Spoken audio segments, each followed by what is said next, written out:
Assalamualaikum warahmatullahi wabarakatuh. So today I will be presenting about the history of animism, Hinduism and Buddhism in Southeast Asia. So our team members are Nur Farah Nadira, Sarah Hanisa, Isrin, Nur Akilah and also Sharifah Nofana.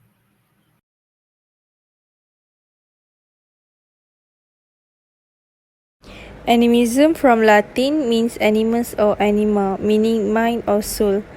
Refer to a believer in numerous personalized supernatural being endowed with reason, volition that inhabit both object and living beings. More simply, it is the belief that everything has soul. Animisme ialah satu kepercayaan kepada makhluk halus dan roh dan dipercayai merupakan asas keperluan agama yang mula-mula muncul dalam kalangan manusia pada zaman purba. Each culture has its own different mythologies and rituals. Animism is said to describe the most common foundational trait of indigenous people, meaning every budaya mempunyai mitologi and ritual yang berbeza. Animism has described benang asas yang sangat common bagi perspektif rohani atau gaib orang asli. The belief that animate and inanimate have soul. Mereka mempunyai fikiran dan perasaan yang boleh communicate dengan manusia. Animate means simply alive and also means spirited or brought to life, for example, including people, geographic feature and also animals. Inanimate means not living, not moving ground with their own, means rock, river and also trees. In Southeast Asia, there are many different types of animism belief and rituals according to each country. Setiap negara atau bangsa ada kepercayaan mereka tersendiri. Kebanyakan rituals atau kepercayaan di sebuah negara itu dah diamalkan sejak zaman dahulu, so even in this modern era, they still practice the belief or rituals that has been done from generations to generations. People around Laos, Vietnam and Cambodia believe in the powerful of guardian spirits, which they claim these spirits has potential to heal illness and solve social problems. These rituals or belief usually requires shamans as the medium to communicate with the spirits. So their belief is more to percaya yang roh-roh nenek moyang mereka can help them to sembuhkan mereka bila mereka sakit dan boleh tolong diorang selesaikan their social problem with the helps of shamans, iaitu pawang atau bomoh sebagai orang tengah atau wakil bagi spirits yang mereka percaya. In Indonesia, different group worship non-human entities such as inanimate objects because they believe these things possesses some spiritual essence or power. So orang Indonesia, not all of them, depends on dia punya regions, macam the area around Bali. These people believe that the inanimate objects that they worship ada intipati spiritual atau this thing macam gave them some positive impacts in their life. Meanwhile, in Thailand, they pay homage to their local spirits using shrines, which can be seen outside most buildings, villages and alongside the roads. So orang Thailand, diorang pay homage. Homage tu maksudnya penghormatan. So mereka sembah their local spirits atau roh sebagai tanda hormat tu roh yang ada at that area supaya diorang dapat hidup dengan harmoni. In our country, we also ada kaum yang mengamalkan animism.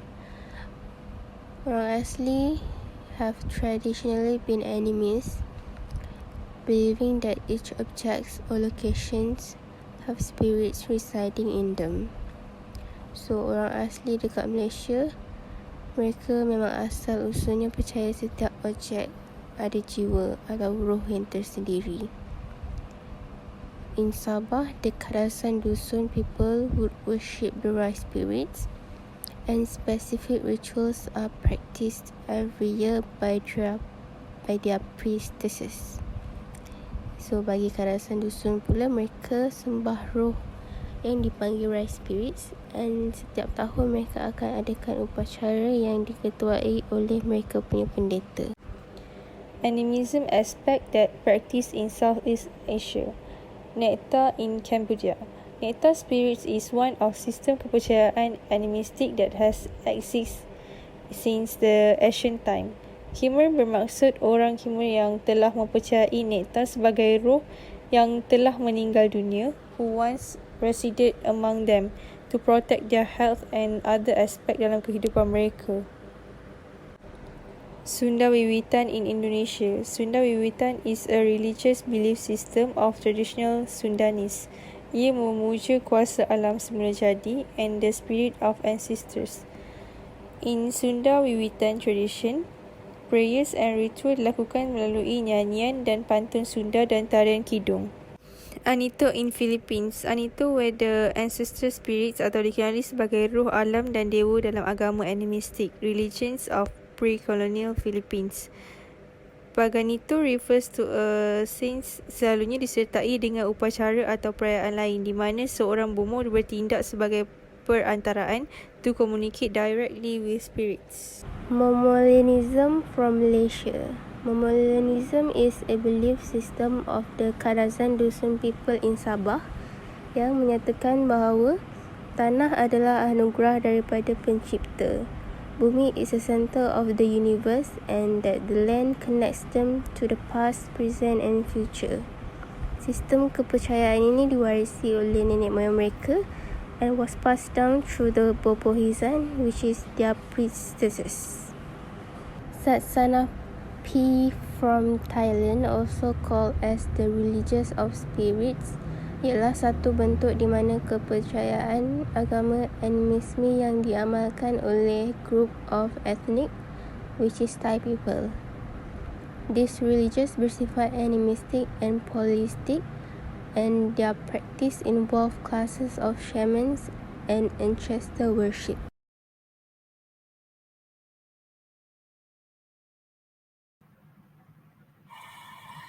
Okay, next I'm going to explain to you about Hinduism in Southeast Asia. Hinduism is older than other living religions. It goes back at least like 5,000 years ago. And then the Hindu name was given to describe the people who live near the river of Indus in India.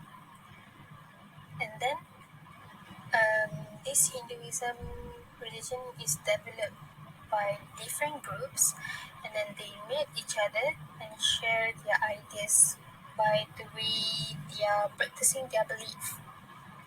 Hindus also believe in one god, which is Brahman, but there are many deities that each represent a different aspect of God. And then the Hindus doesn't call their religion as a Hinduism, but they prefer to call as Sanatana Dharma. And then the three picture above is represent their deities, which is Shiva, Vishnu, and also Devi. And then I'm going to explain to you about the spread of Hinduism in Southeast Asia. Hinduism and Buddhism is an enormous influence on this civilization in the Southeast Asia. The way they influence is by the Indian merchants brought the Brahmins and also the Buddhist monks with them. By the first millennium of Common Era, the Southeast Asia adopted and also they adapted specific Hindu by their texts, theologies, rituals, form of organization, and also the architectural styles. Enormous temples to Shiva and Vishnu were built in the ancient Khmer Empire, which is an example is the Angkor Wat, where I'm going to explain later. They originally consecrated to Vishnu, but now they use it as a Buddhist temple, which I'm going to explain why later.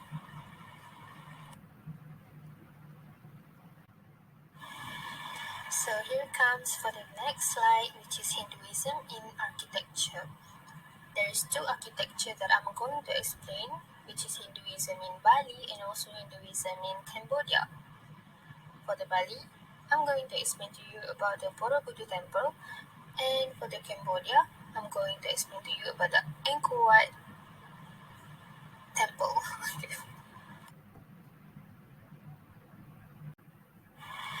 Okay, and for as well as you can see, the left side of this slide is the Borobudur temple picture, where the construction is influenced by Gupta architecture, which is on the right side of the slide. Okay, and then the temple was constructed on a hill with 46-meter high and consists 8 steps like a stone terrace. Okay, as well as you can see, um, the picture given, which is the Borobudur cross section, you can see from the below there is a square platforms.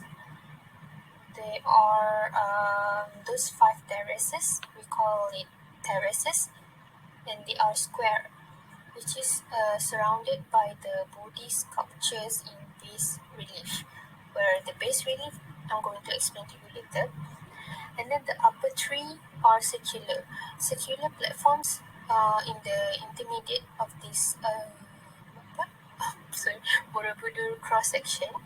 You can see it in the circular form lah. And then the center of this large stupa was crowned by the large stupa lah, and it was the top circle, the main stupa of this Borobudur temple. And then the way to the summit extends through some 4.8 kilometer of passage and stairways. For you to went up all above those this Borobudur temple, it takes like 4.8 kilometer for you to come up there. Yes.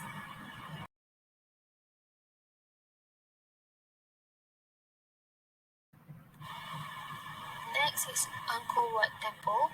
There is 4 types of characteristic that I can highlight over here.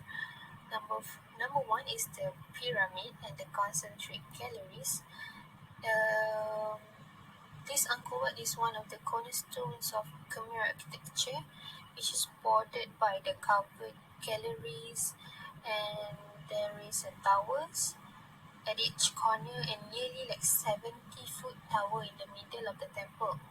And then for the towers, there is 5 towers that resemble the Peaks Mountains, which is the Mount Meru. There is 4 at the corners. The highest part of the temple is the one taller central tower. The way the tower construct is like resembling the lotus buds, where you can see the picture below. And then for the bas-relief, this Angkor Wat contains like 20,000 square feet of bas-relief that carve into its sandstone walls, and then it depicts the Hindu symbolism, where all this sculpture was showing the scenes from 2 Hindu epic stories, which is Ramayana and Mahabharata. For the moat, there is a huge moat that is like 620 feet wide, over 3 miles long. Just like the main temples throughout resemble Mount Meru. This moat also protects this Angkor Wat with a single causeway connecting the site to the surrounding land.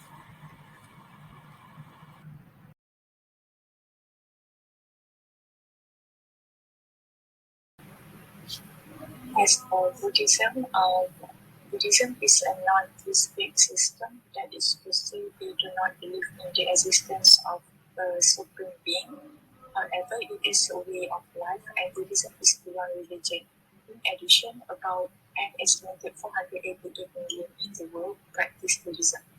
Hence, it represents up to 9% to 10% of the world's total population. With Buddhism as a philosophy exists across many cultures and periods. Also, it goes with the variable teachings and practice. Despite the differences among Buddhist traditions, they still share a standard set of core beliefs. In Buddhism, the primary purpose of life is to end suffering. The Buddha teachings emphasize that humans suffer because of earthly pleasures. In the same manner, he taught that these pleasures must be rid of human suffering. Buddhism teaches us the importance of recognizing the impermanence of all things, above all, how to free oneself from such attachments. For the core beliefs of Buddhism, the first one is reincarnation. Reincarnation is the concept that people are reborn after dying. In general sense, it is merely understood as living a multiple life. The idea of reincarnation is quite broad in Buddhism. Reincarnation can also be referred to as rebirth. The idea behind the two might differ to a certain extent. The second one is karma. Buddhism teaches the belief in karma. Certainly, karma means that all actions have consequential effects. Furthermore, the consequences of acts undertaken in earlier lifetimes will be felt immediately or years later. For meditation, meditation is an essential practice of Buddhists. Meditation means focusing the mind on achieving an inner stillness that leads to a state of enlightenment.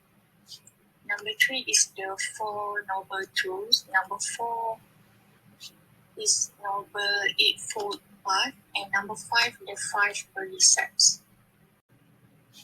Moving on to Buddhism in Southeast Asia.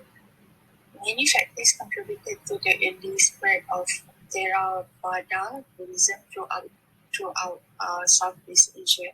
The main three ways in which the religion was transported into the region are through systems of trade, marriage, and missionary work. Buddhism has always been a missionary religion, and Theravada Buddhism was able to spread due to the work and travel of missionaries. The Mon people are the ethnic group from Burma, which is from Myanmar, that contributed to the success of Theravada Buddhism within Indochina. Buddhism was likely introduced to the Mon people during the rule of Ashoka Maurya, the third emperor of the Mauryan dynasty in India.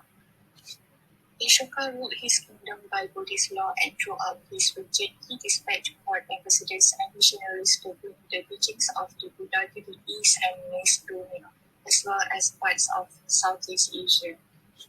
The Mons are one of the earliest ethnic groups from Southeast Asia, and as the region shifted and grew, new inhabitants to Burma adopted the Mon people's culture, script, and religion. So as for Buddhist architecture, Chaitya Grihas are shrines or prayer halls. An early Chaitya at Baja Cave, wooden architecture imitated in stone with decorative roof, timbers in wood. A space with the stupa and a rounded apse at the end opposite the entrance, and a high roof with a rounded profile. Most early examples of Chaitya that survive are Indian rock cut architecture. For stupa is a place for meditation. The initial function of the stupa was the veneration and safeguarding of the relics of Gautama Buddha.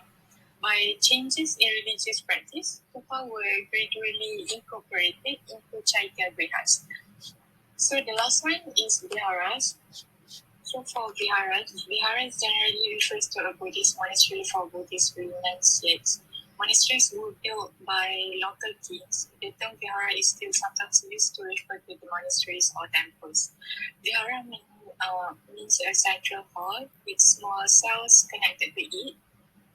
Sometimes it's carved from the stone. Some have a shrine cell set back at the center of the back wall, containing a stupa in early examples or a Buddha statue later. The concept is ancient and in early Sanskrit and Pali text. It means any arrangement of space or facilities for dwellings.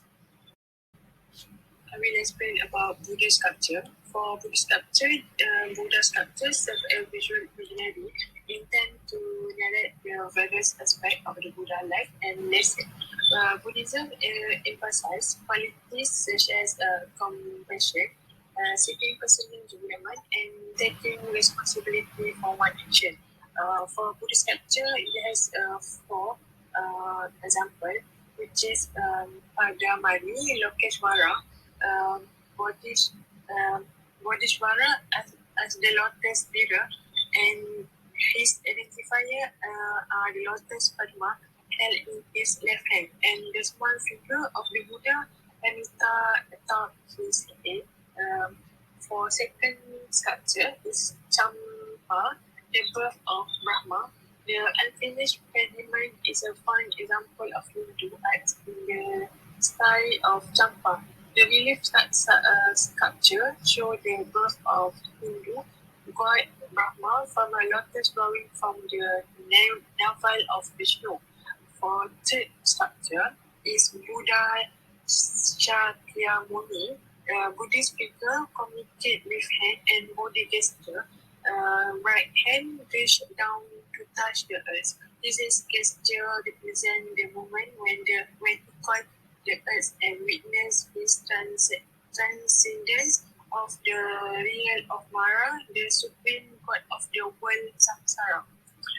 For Mahjushri, is the wisdom is the one of the most important iconic figure in Mahayana arts and literature. He represents the wisdom of Prajna, which is not convinced by knowledge of concept.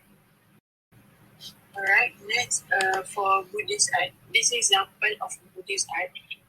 Buddha image appear in variety of style and material including bronze, wood, and stone, and maybe of the Buddha sitting, standing, or less frequency lying.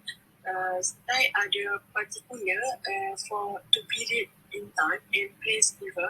Buddhists are their own meaning from their gesture of hand. This is I want to explain about the symbol in Buddhism. For lotus, for the first picture is about lotus flower. A lotus flower is mean symbol of purity that can be any color except blue.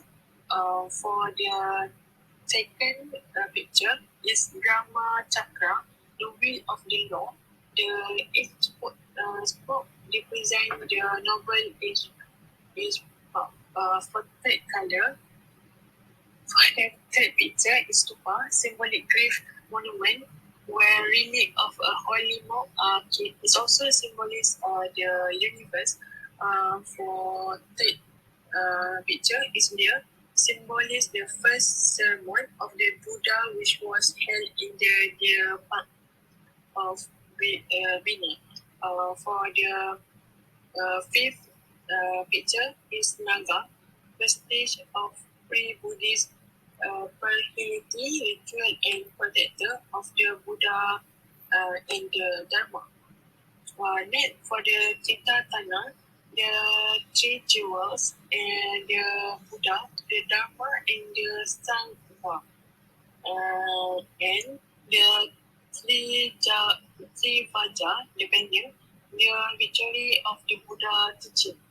And lastly, the Chatra, the parasol protection against all evil hybrid. Alright, lastly, I will explain about the conclusion. This conclusion is concluded in three religion. Firstly, religion is the central of important daily life of people in the majority of world culture to help within the ethical framework and also a regulator from value in day to life. Second, the important reason in life is to society is to give meaning and purpose to life and to reinforce social unity and stability. Next, appreciate our own belief by seeing them alongside those of others and respect and not bring down their religion. And okay, next, significant for animism is that ingenious people belief system that infuse their real life inspiration. We provide guidance in addressing everyday problems such as healing sickness. The significance of Hinduism and Buddhism, both religions believe in incarnation and both believe in karma. There are also a few differences between those two religions, including Hinduism accepts the kasta system, while the Buddha taught against it. Hinduism has thousands of gods, while the Buddhism does not have God. Okay, that's all for our group. Thank you.